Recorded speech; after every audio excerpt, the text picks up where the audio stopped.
Welcome to the deep dive, everybody. We're heading over to Australia today, going to explore a really complex issue, the destruction of indigenous heritage sites. Yeah. Specifically, we're going to be unpacking the 2020 Juukan Gorge incident and all the ripple effects that came from that. You've provided us with some excerpts from a 2021 Australian parliamentary report Yes. called A Way Forward. It's a big one. It's a fascinating read, but it's heavy. It is. It's heavy. This report really dives deep into what went wrong at Juukan Gorge. Yeah. It examines the legal framework that was in place at the time, Right. and even kind of charts a roadmap for a potential way forward. So for our listeners who might not be familiar with Juukan Gorge, can you set the scene for us? What actually happened there? So picture this. Ancient rock shelters kind of tucked away in this really remote area of Western Australia, in the Pilbara region. And these shelters, they've borne witness to continuous human occupation for over 46,000 years. I mean, that's just mind-blowing. They hold this immense cultural and archaeological significance for the traditional owners, the Putu Kunti Kurama and Pinakura people, or PKKP. PKKP. And then in May of 2020, Okay. Rio Tinto, which is this mining giant. Right. Big mining company. Yeah, they blasted these shelters as part of their, their Brockman 4 iron or mine expansion. It's just hard to fathom the loss of something so ancient, something so culturally important. The report mentions that Rio Tinto was actually operating within the law at the time, though. How was that possible? And that's what makes this whole thing so complicated, right? Yeah. At the time, Rio Tinto, they were operating within the bounds of the Aboriginal Heritage Act of 1972, Okay. Western Australia. However, the report really shines a light on how this very law, like the law itself, it contained these significant weaknesses that ultimately contributed to this whole tragedy. So the law itself was flawed. Can you explain that a little bit more? What were some of the key issues with the Aboriginal Heritage Act? So one of the most glaring problems was Section 18 of the Act. Okay. And basically what it said was that you could destroy heritage sites if it was deemed to be in the general interest of the community. General interest of the community. That's awfully vague. Very vague. What does that even mean? I know, right? And essentially what it meant was that economic interest could potentially override cultural heritage concerns. So if a mining company could argue that, destroying a site would benefit the economy in some way, they could basically just get permission to do so, even if it meant destroying something incredibly valuable to Indigenous Australians. That's exactly right. Wow. And that's precisely what happened at Juukan Gorge. Yep. So Rio Tinto, they had obtained consent from the PKKP back in 2013 to conduct activities in the area. Okay. But the report raises some serious questions about the nature of that consent. What do you mean by questions about the nature of that consent? Well, for example, the report reveals these conflicting accounts between Rio Tinto and the PKKP. Oh. Rio Tinto, they're claiming that they had limited options for their mine expansion and that they communicated the potential impacts, like they told the PKKP what could happen. Right. However, the PKKP are saying, no, representations were made to us that suggested that those caves, those very important caves, would be protected. So there's a discrepancy between what Rio Tinto says they communicated and what the PKKP understood. It appears so, yeah. And to make things even murkier, the report points to evidence of potential inaccuracies and omissions in Rio Tinto's application documents. Like, they had these very detailed ethnographic and archaeological reports, but these weren't fully reflected in their application. So they had detailed reports, and they didn't share the information with the PKKP. Yeah.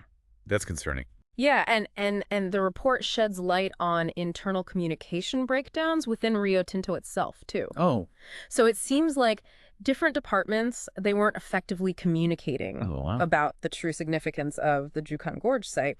And then on top of that, you have the PKKP saying that, they were never actually fully informed about the potential scale of the blast's impact. They didn't really grasp how devastating it would be until after the fact. That's just awful. Yeah. So it sounds like there's plenty of blame to go around in this whole situation. Yeah. You mentioned earlier that Section 18 of the Act allowed for the destruction of sites in the general interest of the community. Right. I mean, that phrasing, that's incredibly vague. It is. And open to interpretation, isn't it? It is. And that vagueness is a major point of contention. Right. Critics of the act, they argue that that phrasing basically entrenched a right to destroy, you know. Okay. And it gave inadequate consideration to new evidence that might come to light about a site's significance. So even if new information came to light that showed, oh, hey, this site's actually way more important than we initially thought, there was no easy way to kind of halt the destruction that was already in motion. Exactly. Wow. And to add insult to injury, the act, it lacked appeal rights for the traditional owners. Oh. So this meant that they had very little legal recourse if they disagreed with a decision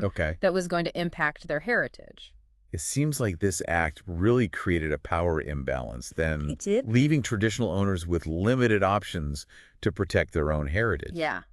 The A Way Forward report actually uses this term, lack of procedural rights. Procedural rights, what does that mean? It basically means the legal tools to fight back, to push back against these decisions. And because they lacked these procedural rights, it really disempowered Aboriginal groups, leaving them very vulnerable to decisions that were made without their full informed consent. It's heartbreaking to hear about such systemic failings, especially considering the immense cultural loss that came out of this. I'm curious, was Juukan Gorge an isolated incident? Or does it highlight other instances of destruction? Unfortunately, Juukan Gorge was not an isolated incident. The report highlights several other examples that demonstrate this pattern, this really concerning pattern of disregard for Indigenous heritage in Western Australia. Can you share some of those examples with our listeners? Yeah. What other injustices does this report bring to light? Certainly. Let's look at the case of the Banjima people, for instance. So the Banjima people, they entrusted BHP, another big mining company, with the care of some of their really priceless cultural artifacts. And shockingly, BHP accidentally discarded some of these artifacts. Accidentally? How does that even happen? We're talking about irreplaceable pieces of history here. You would think so, wouldn't you? I mean, this really just underscores the need for the most stringent protocols and deep respect when you're dealing with Indigenous heritage. To BHP's credit, they have taken steps to improve their practices since then. But the incident, it kind of speaks to a broader systemic issue, you know? Right. And the report, it digs up even more examples of this. It does, yeah. Take the Eastern Guruma people, for example. So Rio Tinto, again, was involved in the destruction of significant sites. Oh, wow. At a place called Mirandu. And if that wasn't bad enough, cultural materials from that site were later found discarded at a tip. A tip? Yeah, a tip in Darwin. Oh, my goodness. Like just thrown away. It's almost unbelievable. No. What does the report say about, like, the underlying causes of these repeated failures? Well, it really points to a significant power imbalance, right, between these Aboriginal groups and these massive mining corporations. The burden of protecting their heritage, it seems to have often fallen really unfairly on the shoulders of the traditional owners. And they often lack the resources and the legal tools to really effectively advocate for their rights, you know? It sounds like a very deeply rooted systemic issue. Yeah. It sounds like the A Way Forward report is basically calling for like a complete overhaul of this whole system. It is. What specific recommendations does it make to prevent these types of tragedies from happening again? So it's very clear. The Aboriginal Heritage Act of 1972, it needs to be replaced, not just amended. Wow. And not just in Western Australia. They're calling for a national approach to this. A nationwide shift in how Indigenous heritage is viewed and protected. Exactly. One of the core recommendations is the creation of a new national Aboriginal heritage protection legislation. And it has to be grounded in this principle of free, prior, and informed consent. So meaning Indigenous communities have a real say in what happens on their land right from the very beginning. Absolutely. It's about ensuring that Indigenous voices aren't just heard, you know, but they're central to the decision-making process. And what about those gag clauses we talked about earlier? Right. The ones that prevented Aboriginal groups from speaking out. The report is adamant. Ban them. Silence protects the people who are doing the harming, not the people whose heritage is being destroyed. Transparency and open dialogue, that's what's essential here. That makes a lot of sense. What else is in the report's roadmap for change? There's a really interesting recommendation to establish a national Aboriginal and Torres Strait Islander Heritage Council. Okay. This would be huge because it would operate at the national level, giving Indigenous communities this really powerful platform to advocate for their heritage rights. So a dedicated body focused solely on protecting Indigenous heritage. That's it. That sounds promising. Yeah. The report really envisions this council playing a significant role in shaping policy, driving positive change, and facilitating collaboration between Indigenous communities, government agencies, and even industries like mining. So bridging the gap and fostering a more respectful and equitable relationship. That's the idea. Okay. The report really recognizes that protecting Indigenous heritage requires a collaborative approach, you know? Right. It's not about pitting one side against the other. It's about finding ways to work together to safeguard these really invaluable cultural treasures for future generations. And let's not forget the recommendation to ratify the Convention for the Safeguarding of the Intangible Cultural Heritage. Yes. You explained earlier that this is about protecting things like songlines, stories, ceremonies. Right. Why is it so important to include these intangible aspects in heritage protection? Because Indigenous culture, it's so much more than just the physical objects and sites, right? Yeah. These intangible elements, they're deeply intertwined with the land, with the history, with the very identity of these Indigenous communities. Protecting them is about recognizing and respecting the living, breathing essence of these cultures. So it's a more holistic view of heritage that acknowledges the interconnectedness of everything. Exactly. The report is really pushing for legislation that protects not just these isolated fragments, but the entire tapestry of Indigenous heritage. That's a powerful concept. It is. But we have to be realistic, right? Change, like this doesn't happen overnight. Right. Has there been any movement on these recommendations since the report was published? There has been some progress, which is encouraging. Okay. Several states and territories are actually reviewing their heritage legislation with the aim of incorporating the principles of free, prior, and informed consent. Good. And there's growing momentum towards creating a national framework for heritage protection. Okay. One that prioritizes Indigenous rights and knowledge systems. That's really good to hear. Yeah. But I imagine there's also some resistance to this kind of change, right? Oh, yeah. Especially from industries that have, historically been at odds with Indigenous heritage concerns. Absolutely. That's inevitable. There are always going to be competing interests, conflicting priorities. But I think what's important is that the conversation has shifted. Okay. The Juukan Gorge tragedy was a wake-up call. Yeah. It forced Australia to confront some really uncomfortable truths about its past and its present. So the report is it's a catalyst for change, even if it's a slow and sometimes difficult process. Absolutely. It's a roadmap, a framework for building a more just and equitable future for Indigenous Australians. A future where their voices are heard, their rights are respected, and their heritage is protected for generations to come. That's the goal. We'll be right back after a quick break. We've been deep diving into this whole complex issue of protecting Indigenous heritage in Australia, using the A Way Forward report as our guide. But it's a good one. This isn't just an Australian issue, is it? I mean, Indigenous cultures all around the world face these kinds of threats. Right. Are there other countries we can learn from, places that are doing a better job of protecting Indigenous heritage? Absolutely, yeah. There are countries that have really taken some innovative approaches to recognizing and protecting Indigenous heritage. Canada, for instance.